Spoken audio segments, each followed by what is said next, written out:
जाने इस दिल का हाल क्या होगा, जाने इस दिल का हाल क्या होगा, जाने इस दिल का हाल क्या होगा। ये साग बो रहे, सरसों का साग है। ये बीज डाल रहे हैं ऐसे। मिट्टी जो है वो हल्की गीली रखते हैं।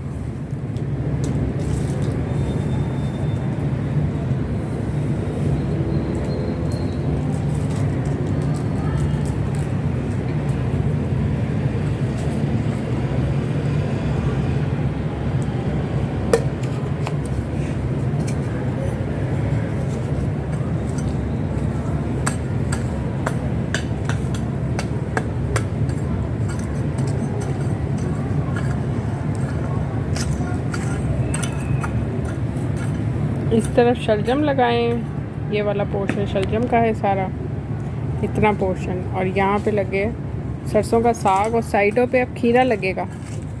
साइडों पे दोनों तरफ लग जाएगा, लगा सकते। एक साइड पे अब खीरा लगेगा।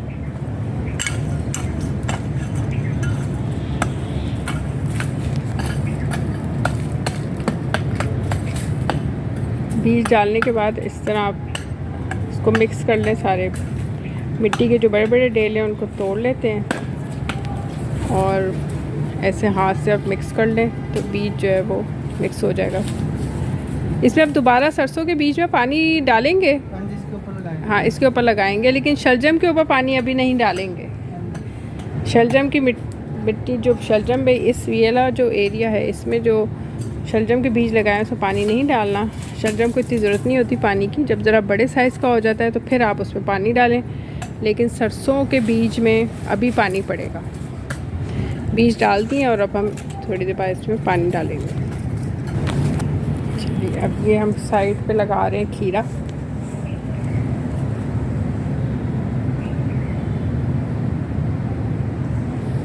खीरे के बीज लगा रहे हैं साइड पे।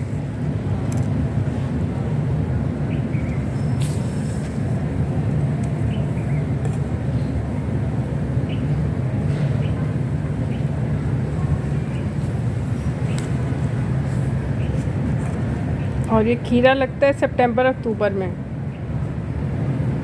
खीरा वैसे सारे साल ही चलता है खीरा। ये सर्दियों का खीरा है। सर्दियों के और गर्मियों के खीरे में क्या फ़र्क है? गर्मियों में देसी ज़्यादा आता है। गर्मियों में देसी होता है, सर्दियों में फार्मी होते हैं। अच्छा, सर्दियों में फार्मी होता है। तो सर्दियों में निकलता नहीं है तो लोग फार्म वगैरह में लगाते हैं। वो शॉपर डालते हैं ऊपर। क्या डालते हैं? शॉपर। वो क्या होता है? ये शॉपर नहीं, बड़ा होते हैं, बड़े बड़े जो पीस होते हैं।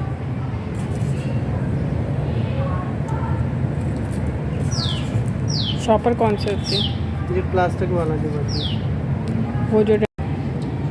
यहाँ पे हमने पालक के बीज लगाए हैं। अब इधर पानी डाल रहे हैं। सब्जी सारी ला के वेले हो जाएगी, फिर अगली वाली मशीन मारेंगे। साग थोड़ी जगह लगा दीजिए।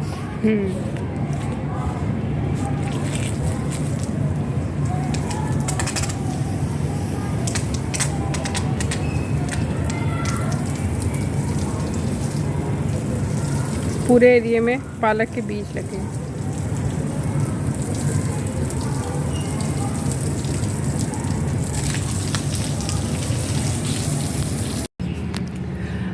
अस्सलाम वालेकुम। ये देखें, बीच में हमने यहाँ पर ये जो आपको नज़र आ रहे हैं ये सारे शलजम के हैं। शलजम के पौधे निकल आए हैं। बारिश हुई है अभी कुछ घंटे पहले, तो उससे पानी सारा इसमें हो गया है।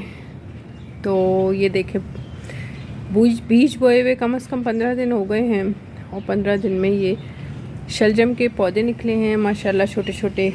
और ये जो आपको पौधे नज़र आ रहे हैं ये सारे खीरे के हैं। ये जो पूरी लेन है साइड पे, ये खीरे के पौधे निकले माशाल्लाह। और ये जो हमने बोए थे सरसों का साग, वो सरसों का साग निकल आया है। 15 दिन हो चुके हैं और 15 दिन के बाद अब ये पौधे आपको रिज़ल्ट आपके सामने है, जिसमें हमने पहले 15 दिन पहले हमने शलजम के बीज बोए थे, उसमें शलजम के पौधे ये निकले हैं। ये साइड पे खीरा है, ये पूरी लेन में ये खीरे के पौधे हैं जो आपको लंबी लाइन नज़र आ रही है, और ये जो है ये सरसों का साग है। तो माशाल्लाह 15 दिन हो चुके हैं और ये अक्टूबर का मिड है, आज 15 अक्टूबर है और हमने 15 दिन पहले ही ये बीज बोए थे अक्टूबर के स्टार्ट में, और रिज़ल्ट आपके सामने है। मेरे चैनल को सब्सक्राइब कीजिएगा, और जो मैंने टिप्स आपको बताई हैं इसमें जो हमने मिट्टी में जो हमने कोई खाद नहीं डाली थी, बस सिर्फ नलाई की थी शुरू में। हवा ज़रा क्रॉस कर लें, मिट्टी में नलाई कर लें, खुदाई कर लें ताकि हवा क्रॉस हो जाए। 48 आवर्स के लिए 2-3 दिन के लिए इसको छोड़ दें और उसके बाद फिर आप बीज लगाएं। इसके बाद अब आप ज़रूरी नहीं कि आप खाद डालकर ही आप बीज बोएं। अब जब पौधे निकल आएंगे, ज़रा बड़े हो जाएंगे, तो अब हम इसके अंदर मुख्तलिफ़ किस्म की खाद भी डालेंगे, जिससे सब्ज़ी जो है सरसों का साग, खीरा और ये शलजम जो है वो अच्छे और बड़े साइज़ के हमें without much pesticide spray, insecticides और दूसरे जो फर्टिलाइज़र होते हैं जो कि सब्ज़ियों के अंदर एब्जॉर्ब हो जाते हैं।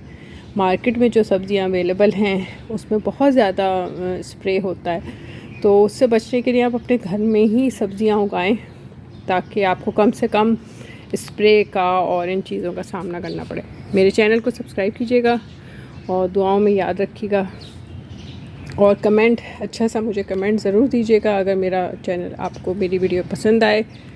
और ये इंसान की मेहनत होती है, तो आप किसी की मेहनत को अप्रिशिएट करेंगे तो अल्लाह आपको इसका रिटर्न, हर चीज़ का रिटर्न है। देखिए दुनिया में हर चीज़ का रिटर्न है, एक्शन का हमेशा रिएक्शन मौजूद है। आप दीवार पे ज़ोर से मारें हाथ तो आपको आवाज़ आएगी, तो इसका मतलब है कि आपने एक्शन किया तो उसके बाद उसका रिएक्शन आपको नज़र आएगा आवाज़ की सूरत में।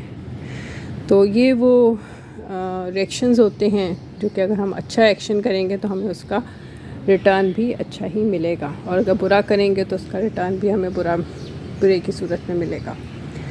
तो मेरी कोशिश है कि मैं अपनी वीडियोस अच्छी से अच्छी बनाऊं और उसमें इंफॉर्मेशन भी हो ताकि आप सीखें, इंजॉय भी करें, और इंजॉयमेंट के साथ साथ इंफॉर्मेटिव भी हो और इंजॉयमेंट भी हो।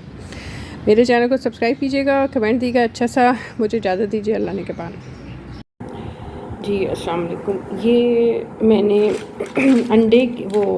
ये तो अंडे के छिलके हैं जो कि जब आप अंडा इस्तेमाल करते हैं तो जो बॉयल अंडे या फ्राई अंडों के छिलके मैंने इस तरह रखे हुए हैं, और मैंने इनको इस पॉट में, इस कंटेनर में मैंने इनको इकट्ठे कर लेती हूँ। उनका मैंने ये निकाल लिए हैं, इनको क्रश करके रखा हुआ है। ये आप पौधों की जड़ों में डालें। उसके अलावा मैंने ये आम की गुठलियाँ हैं। आम जब खाते हैं तो उसके बाद इसका जो ऊपर का जो आम का जो आम थोड़ा सा लगा हुआ होता है, वो आप किसी ब्रश से आप इसको हटा लें और फिर इसको सूखने के लिए रख दें। आम घर के अंदर ही रख लें, धूप में रखने की ज़रूरत नहीं है। जिस तरह ये गुठलियाँ ड्राई हो गई हैं, और कुछ ये दूसरे हैं फलों के बीज, वो हैं बीज हैं, खुबानी है, आड़ू है, और थोड़ा सा इसके अंदर इमली के ये भी गुठलियाँ हैं, और खजूर की गुठलियाँ भी मैंने रखी हुई हैं। ठीक है, खुबानी की गुठलियाँ भी हैं। जो भी फल आप खाएं उसकी गुठली आप फेंकें नहीं, और वो आप इस तरह धो के उनको किसी प्लेट में करके किसी एक जगह पे ड्राई होने के लिए रख दें, ताकि जब आप आम की जो गुठली तो सारा साल आप बो सकते हैं। आम ऐसा है कि आप इसको किसी भी टाइम पे आप सारा साल बोया जा सकता है आम, और ये निकल भी आता है। बहुत पॉसिबिलिटी होती है कि आम की गुठली में आम निकल आए, बस आप पानी देते रहें, खाद डालते रहें, तो ये सारा साल बोया जा सकता है। उसके अलावा ये जो फल हैं, ये गुठलियाँ, ये भी आप सारा साल किसी भी महीने में आप ये बो सकते हैं। मैंने भी बोई हैं, और मेरी माशाल्लाह खजूर के पौधे भी निकले हैं, वो मैं आपको दिखाऊंगी अपनी नेक्स्ट वीडियो में। उसके अलावा ये भिंडियाँ हैं जो पौधों के ऊपर ही सूख गई थी। ये भिंडियों के बीज आपको नज़र आ रहे होंगे, ये वाले, ये भिंडियाँ हैं जो कि अगर सूखी हुई हैं पौधे पर ही लगे रहने देते हैं भिंडी को, जो बड़े साइज़ की हो जाए, और फिर जब वो बिल्कुल सूख जाती है तो आप उसको उतार लें और उसको फिर आप दोबारा रीग्रो करने के लिए यूज़ कर सकते हैं। तो ये वो भिंडियों के बीज हैं, भिंडियाँ इनमें से बीज निकालेंगे और इनको आप अगस्त और सितंबर में बोई जाती हैं और मार्च और अप्रैल में बोई जाती है भिंडी। ये मेरा आज की वीडियो थी और मुझे अच्छा सा कमेंट ज़रूर दीजिएगा। अल्लाह ने के बाद